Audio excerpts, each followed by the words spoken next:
Marvel और DC की तरह और एक सिनेमैटिक यूनिवर्स आपके सामने है। प्रेडेटर बैडलैंड्स का ऑफिशियल ट्रेलर रिलीज हो चुका है, जो अपने आप में एक बड़े सिनेमैटिक यूनिवर्स का पार्ट बनने जा रहा है। वैसे तो ये फाइनल ट्रेलर है जिसमें हमें कई सारे क्रिएचर्स और मॉन्स्टर्स एक साथ देखने को मिले। इसे हम एलियन प्रेडेटर यूनिवर्स कह सकते हैं, जिसमें हमें हर तरह के अलग अलग क्रिएचर्स देखने को मिलेंगे। वैसे तो ये क्रॉस ओवर हम पहले भी देख चुके हैं, जैसे कि एलियन वर्सेस प्रेडेटर, लेकिन प्रे मूवी के बाद ये लोग काफी सीरियस हो चुके हैं और इस यूनिवर्स को भी सीरियसली ले रहे हैं। और इसी वजह से प्रेडेटर बैडलैंड्स में हमें एलियन मूवीज का कनेक्शन भी देखने को मिल रहा है। और ये जो ऑफिशियल ट्रेलर रिलीज हुआ है, इसमें कई सारे ईस्टर एग्स और हिडन डिटेल्स है जिनके बारे में आपने कभी सोचा भी नहीं होगा। तो गाइस, सब कुछ डिस्कस करेंगे। प्रेडेटर बैडलैंड्स के ऑफिशियल ट्रेलर का डिटेल में ब्रेक डाउन करेंगे। कैसे ये एलियन, प्रोमीथियस और प्रेडेटर किलर ऑफ किलर से भी कनेक्ट हो रही है, इसके बारे में भी बात करेंगे। वीडियो शुरू करने से पहले हमें आपके सपोर्ट की भी जरूरत है, तो वीडियो को लाइक और चैनल को सब्सक्राइब जरूर कर देना, क्योंकि यहाँ पर हम ऐसी ही डायनासोर्स, क्रिएचर्स, एलियन मॉन्स्टर्स वाली मूवीज और टीवी सीरीज के बारे में डिस्कस करते हैं। अब बिना टाइम वेस्ट करे वीडियो को शुरू करते हैं।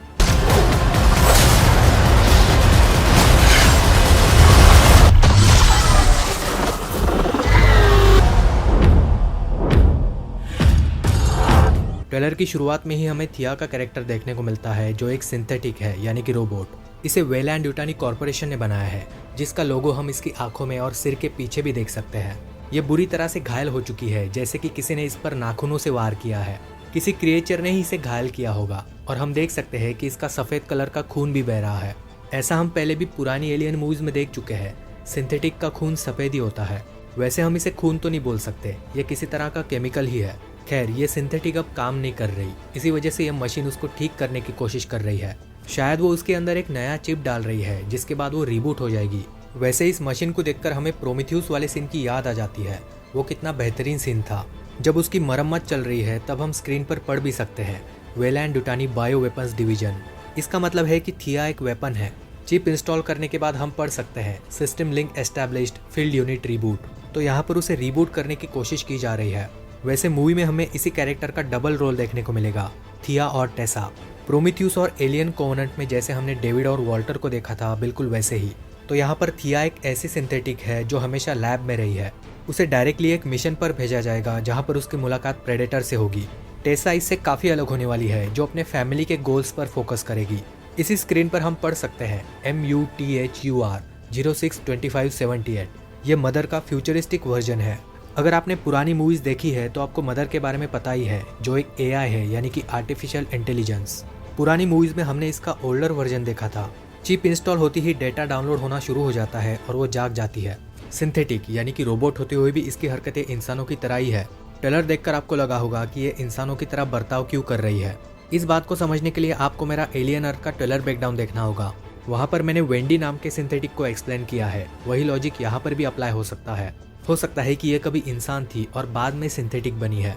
इसके बाद हमें प्रेडेटर की स्पेसशिप देखने को मिलती है, जो इस बार बाकी सारी मूवीज से काफी अलग लग रही है।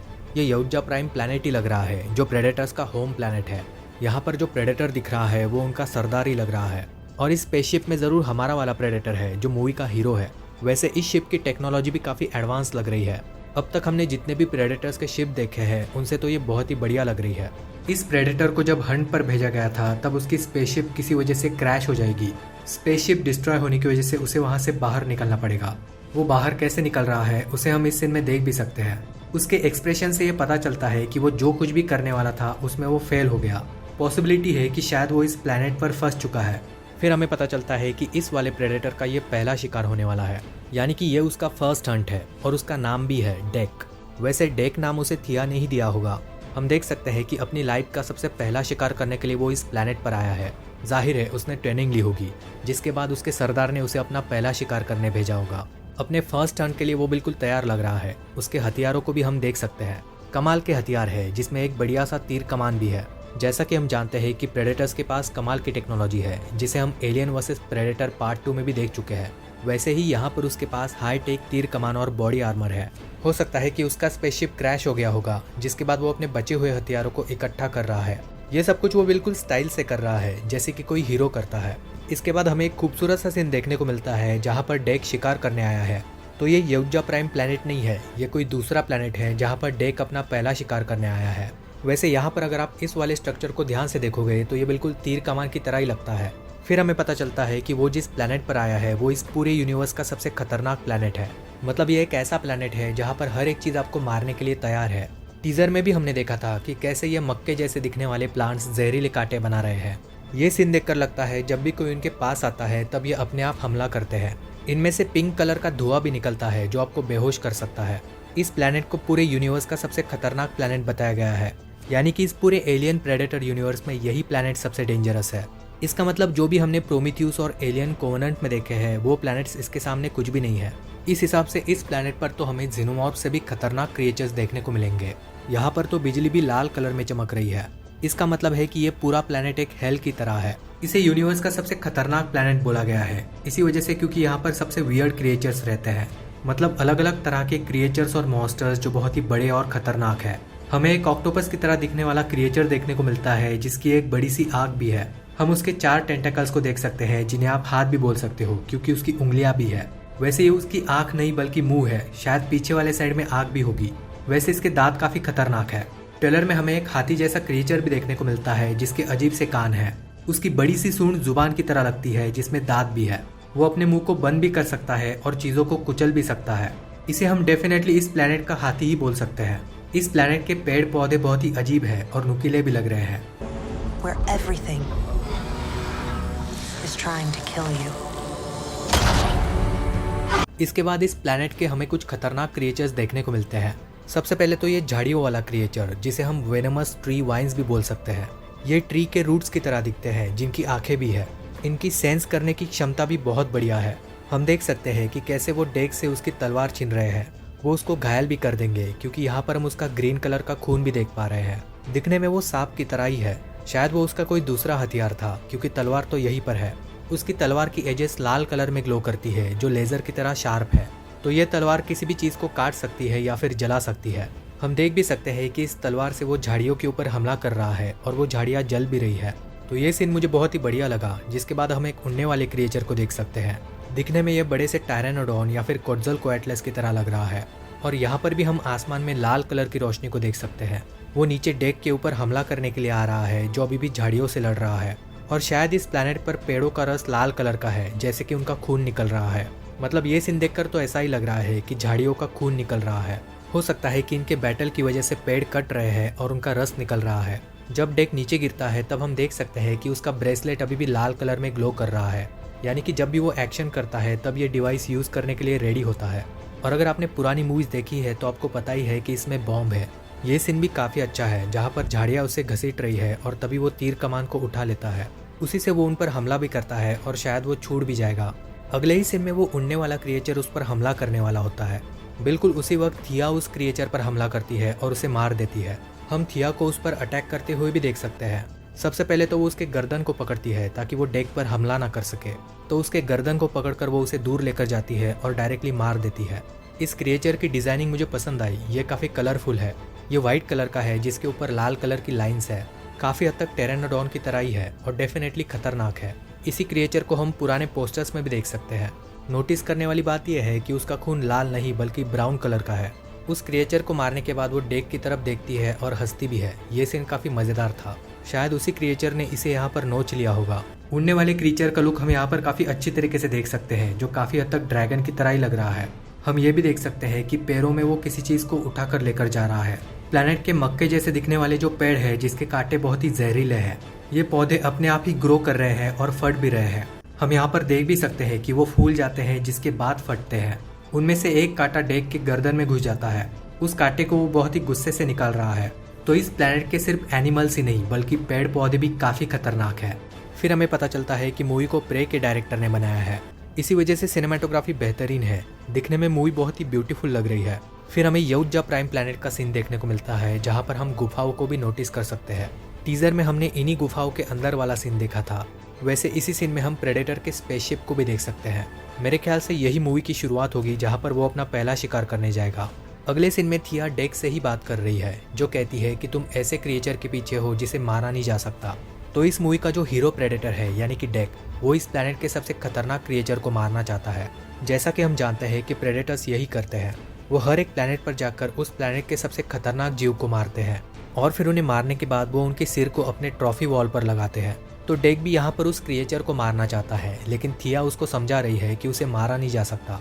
अब ये देखना काफ़ी इंटरेस्टिंग साबित होगा कि आखिर वो कौन से क्रिएचर के बारे में बात कर रहे हैं। जीनोमॉर्फ तो नहीं है, क्योंकि उनको तो वो आराम से मार देते हैं।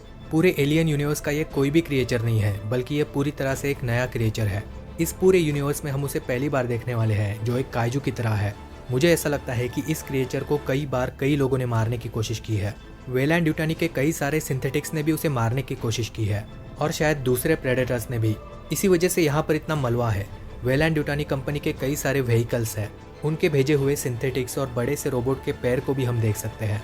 मतलब इस क्रिएचर से लड़ने के लिए उन्होंने एक बड़ा सा सिंथेटिक भी बनाया था, और उस बड़े रोबोट को भी इस क्रिएचर ने मार दिया है। तो इसी वजह से थिया को ये जानकारी है कि इस क्रिएचर को मारा नहीं जा सकता। थिया भी इस प्लेनेट पर एक स्पेसशिप में आई थी, उस स्पेसशिप को हम देख भी सकते हैं। उसके पास जो हथियार है उस पर भी वेलैंड यूटानी कॉर्पोरेशन का लोगो है। यहाँ पर अभी भी वो निशान है, और शायद ये ब्लू कलर का किसी क्रिएचर का खून होगा। वैसे वो अभी तक बुरी तरह से घायल नहीं हुई है, जैसा हमने उसे ट्रेलर के शुरुआत में देखा था। पीछे भी वेलैंड का लोगो है, जिससे ये साबित हो जाता है कि यह थिया का ही शिप है। वैसे इस क्रिएचर को दूसरे जीवों ने भी मारने की कोशिश करी थी। उन दूसरे जीवों का कटा हुआ हिस्सा भी हम यहाँ पर देख सकते हैं, और खून भी। और यहाँ पर पीछे भी किसी दूसरे क्रिएचर की हड्डियाँ हैं। अगले सीन में वो क्रिएचर एक मशीन के ऊपर हमला कर रहा है, जिसके बारे में बाद में बात करेंगे। वैसे उसके दांत बहुत ही खतरनाक है। फिर अगले सीन में थिया डेक को बोल रही है कि मैं तुम्हारी मदद कर सकती हूँ। शायद थिया डेक की भाषा को पूरी तरह से समझ सकती है, मतलब उसको प्रेडेटर की लैंग्वेज अच्छे से समझ में आती है। किसी क्रिएचर ने थिया का आधा हिस्सा खा लिया है, शायद इसी वाले क्रिएचर ने। डेक भी उसे देखकर सोच रहा है कि यह मेरे किसी काम की नहीं है, इसके तो पैर भी नहीं है, और इसी वजह से वो उसे नीचे छोड़ देता है। लेकिन वो उसकी तरफ देखकर सोचता भी है कि सिर्फ यही एक है जिसने मुझ पर अब तक हमला नहीं किया है। वो हमेशा हंसती रहती है और उसे बोलती भी है, good luck with your journey. तो डेफिनेटली ये एक फन कैरेक्टर है, जिसे देखने में बहुत ही मजा आएगा। अब तक हमने जितने भी सिंथेटिक्स देखे हैं, ये उन सब में स्टैंड आउट करती है। मेरे ख्याल से ये डेविड से भी ज़्यादा फेमस हो सकती है। इसके बाद फिर से हमें यौजा प्राइम प्लैनेट देखने को मिलता है, जहाँ पर एक कैरेक्टर बाइक पर बैठकर कहीं पर जा रही है। मतलब टीजर देखकर तो ऐसा ही लग रहा था कि ये कोई लेडी कैरेक्टर है। ये लेडी प्रेडेटर भी हो सकती है, या फिर थिया की ट्विन सिस्टर टेसा। वैसे ट्रेलर में आगे भी हमें बाइक स्टार्ट करने वाला सीन देखने को मिलता है। तो बाइक से वो कैरेक्टर एक ऐसी जगह पर जा रहा है या जा रही है जो उनके बॉस की जगह लग रही है। हम देख सकते हैं कि यहाँ पर बड़े बड़े स्टैचूज भी है, और उनके अंदर जाने के लिए रास्ते भी। तो यहाँ पर जरूर कोई रहता होगा। इस प्लैनेट पर 3 सूरज है, और यहाँ पर हम समुंदर को भी देख सकते हैं, और शायद ये जहाज है। लेकिन यहाँ पर सबसे ज्यादा ध्यान देने वाली बात है ये 2 बड़े बड़े क्रिएचर्स। ये बिल्कुल डायनासोर्स की तरह ही लग रहे हैं, और ये वाला तो स्पाइनोसोरस की तरह। ये वाला देखकर तो मुझे गॉडजिला की ही याद आ रही है। इस क्रिएचर की साइज को अगर देखें तो ये डायनासोर जितना नहीं, बल्कि एक टाइटन जितना बड़ा है। ये इन स्टैचूज से भी डबल साइज का है। वैसे ये वाला सीन देखकर मुझे गॉडजिला एक्स कॉन्ग के सीन की याद आ गई। तो यहाँ पर एक बात तो क्लियर हो जाती है कि इस प्लैनेट पर डायनासोर्स या फिर टाइटन्स जितने बड़े क्रिएचर्स थे या फिर है। तो बिल्कुल पॉसिबिलिटी है कि यौजा प्राइम पर भी हमें कुछ क्रिएचर्स देखने को मिलेंगे। वैसे प्रेडेटर किलर ऑफ किलर्स में एंडिंग में जो प्लैनेट हमने देखा था, ये वही प्लैनेट है। ये डिजाइनिंग देखकर आप इस बात को कंफर्म भी कर सकते हो। तो प्रेडेटर किलर ऑफ किलर्स इसी यूनिवर्स में टेक्स प्लेस करती है, और इस मूवी से कनेक्टेड भी है। हो सकता है कि उस मूवी के एंडिंग में हमें जो देखने को मिला था वो यहाँ पर कंटिन्यू हो जाए। खैर, इस सब के बारे में आपका क्या सोचना है कमेंट्स में ज़रूर बताना। अगले सीन में हम देख पाते हैं कि डेक थिया को अपने कंधे पर लेकर चल रहा है। ये वही जगह है जहाँ पर वो उस क्रिएचर से फाइट करने वाले हैं। जैसा कि मैंने आपको कहा था कि बाकी सिंथेटिक्स ने भी उन्हें मारने की कोशिश करी थी, जिन्हें हम यहाँ पर देख भी सकते हैं। यहाँ पर एक क्रिएचर भी मर के पड़ा हुआ है। ये सारी की सारी तबाही उस बड़े क्रिएचर ने ही की है। इसके अगले सीन में थिया बंदूक पकड़े हुए आदमियों पर हमला कर रही है। मेरे ख्याल से वो यहाँ पर डेक यानी कि प्रेडेटर को बचाने की कोशिश कर रही है। उन दोनों की अच्छी दोस्ती हो गई है, और अब वो थिया के प्लेनेट पर है। तो यहाँ पर आने के बाद इंसान डेक को मारने की कोशिश करेंगे, और थिया उसे बचाएगी। और जैसा कि हमने टीजर में देखा था, डेक उनके सामने आके सरेंडर भी करता है। मतलब वो इंसानों को दिखा रहा है कि वो उनके लिए खतरा नहीं है। एक सीन में हम उसे अपना ब्रेसलेट भी यूज करते हुए देखते हैं। ऐसा ही कुछ हमने प्रे मूवी में भी देखा था। फिर वो ट्रॉफी वॉल वाला सीन आता है, जहाँ पर सारे स्कल्स लटके हुए हैं। वैसे इसके बारे में मैंने टीजर ब्रेकडाउन में डिटेल में बात करी है। सबसे इम्पोर्टेंट है इंडिपेंडेंस डे का हार्वेस्टर्स का स्कल, यानी कि इंडिपेंडेंस डे मूवी इसी यूनिवर्स में टेक्स प्लेस करती है। कुछ लोगों को ये वॉर ऑफ द वर्ल्ड्स वाले एलियंस का स्कल लग रहा था, लेकिन ये वो नहीं है। ये वाला कॉन्ग की तरह लग रहा है, लेकिन ज़्यादातर पॉसिबिलिटी है प्लैनेट ऑफ द एप्स। तो planet of the apps movie भी इसी यूनिवर्स में टेक्स प्लेस करती है। यानी कि दोस्तों, फॉक्स स्टूडियोज़ ने जितने भी क्रिएचर वाली मूवीज़ बनाई है वो सारी, और शायद अवतार भी। सारे स्कल्स के बारे में मैंने पिछली वीडियो में डिटेल में बात करी है, तो उसे ज़रूर चेकआउट करना। I need a hand. You're here to prove yourself. एक बात तो माननी पड़ेगी कि दोनों का रिलेशन मूवी में बहुत ही बढ़िया तरीके से वर्क करेगा। इस सीन में थिया अभी भी डेक के पीछे ही है। पेड़ों के ऊपर वो बहुत ही अच्छी तरीके से छलांगे मार रहा है जैसे कि सुपर हीरो है। अगले सीन में हम उन्हीं लोगों के हाथ पैर के टुकड़े यहाँ पर देख सकते हैं। यहाँ पर गन्स भी है और शायद वो लोग भी सिंथेटिक ही थे। लेकिन यहाँ पर इम्पोर्टेंट चीज़ ये है कि प्रेडेटर के सामने ये एक्सप्लोजन हो रहा है या फिर कोई पोर्टल खुल रहा है, क्योंकि हम देख सकते हैं कि यहाँ से कुछ तो बाहर आ रहा है। वैसे भी हम पोर्टल्स को इससे पहले भी देख चुके हैं, लेकिन मेरे ख्याल से ये पोर्टल नहीं है बल्कि एक्सप्लोजन हो रहा है। यहाँ पर बॉम्ब फटा है जिसकी एक्सप्लोजन की वजह से प्रेडेटर भी पीछे जा रहा है। ये बॉम्ब किसके ऊपर फटा है ये मैं आपको आगे बताऊंगा। वैसे बाइक स्टार्ट वाले सीन में हम सामने सिल्वर कलर के स्पेसशिप को भी देख सकते हैं और शायद ये शिप इसी प्रेडेटर की है। अगले सीन में एक प्रेडेटर डेक को उसकी तलवार से मारने वाला है और शायद वो वही सरदार है जिसके साथ उसकी फाइट भी हो रही है। फिर एक सीन में थिया उससे बोलती है, यहाँ पर तुम प्रेडेटर नहीं बल्कि प्रे हो, यानी कि शिकारी नहीं बल्कि खुद ही शिकार हो। और अगले सीन में ये बात 100% कन्फर्म हो जाती है कि ये सारे के सारे सिंथेटिक ही थे, क्योंकि हम देख सकते हैं कि सभी लोग एक जैसे ही दिखते हैं, सबके चेहरे सेम हैं। इसी वजह से थिया उन पर हमला करती है और प्रेडेटर भी उन्हें मार रहा है। उनमें से एक को जब वो इस चेंबर पर ढकेलता है तब वो टूट जाता है और उसमें जो झाड़ियों वाला एलियन है वो उस पर हमला कर देता है। यानी कि दोस्तों वो उस प्लैनेट से कुछ क्रिएचर्स को पकड़कर यहाँ पर लेकर आए हैं। तो उस सीन में जो एक्सप्लोजन हुआ था वो इसी क्रिएचर को मारने के लिए था। इसके बाद हम डेक को यानी कि प्रेडेटर को बोलते हुए देखते हैं। वो बोल रहा है, I am prey to none, यानी कि मैं किसी के लिए भी शिकार नहीं हूँ। तो एक तरह से ये धमकी ही है और उसकी आंखों में देखकर हम ये कह सकते हैं। वैसे प्रेडेटर किलर ऑफ किलर्स में भी हमने प्रेडेटर को बोलते हुए देखा था, लेकिन लाइव एक्शन मूवी में ये पहली बार हो रहा है। इसके बाद वो किसी चीज़ को अपनी तलवार से काट रहा है, शायद वो बड़े सिंथेटिक को ही काट रहा है या फिर किसी बड़े क्रिएचर को। इसके बाद वो किसी के ऊपर गोलियां चला रहा है, शायद किसी क्रिएचर के ऊपर ही। इंटरेस्टिंग बात यह है कि उसके हाथ में वेलैंड यूटानी कॉर्पोरेशन की बंदूक है और जिस शिप में वो चढ़ रहा है वो भी वेलैंड का ही है। तो हो सकता है कि थिया और वो मिलकर इस प्लैनेट से निकल रहे हैं। फिर एक सीन हमारे सामने आता है जहाँ पर एक मशीन थिया की मरम्मत कर रही है, क्योंकि यहाँ पर हम थिया की जैकेट को भी देख सकते हैं जो उसने पहन कर रखी है और इसके ऊपर भी वेलैंड का लोगो है। तो ये वही सीन होगा जो हमने बिल्कुल स्टार्टिंग में भी देखा था। इसके बाद वही सीन आता है जहाँ पर डेक ने उसे कंधे पर लगा कर रखा है और इस बार थिया के चेहरे पर कुछ ज़्यादा घाव है। इसके बाद डेक का तलवार और जंगल में भागने वाला सीन, फिर वो सीन जहाँ पर उसकी सरदार के साथ लड़ाई चल रही है, वहाँ पर उसका खून भी निकल रहा है और शायद वो हार भी जाएगा। फिर थिया को पेड़ों से बचाने के लिए वो अपने हथियार को उसकी तरफ फेंकता है, यानी कि यहाँ पर वो अपने आप ही खुद को छुड़ा लेगी। अगले सीन में हम शायद थिया की ट्विन सिस्टर टेसा को देख सकते हैं। कोई ज़बरदस्ती उसकी आँख को स्कैन करने की कोशिश कर रहा है। इसके बाद फिर से हमें प्रेडेटर्स की फाइट देखने को मिलती है जहाँ पर एक प्रेडेटर को कोई खींच रहा है। फिर वो कूदने वाला सीन, शायद ये थिया या फिर ये वाला कैरेक्टर है।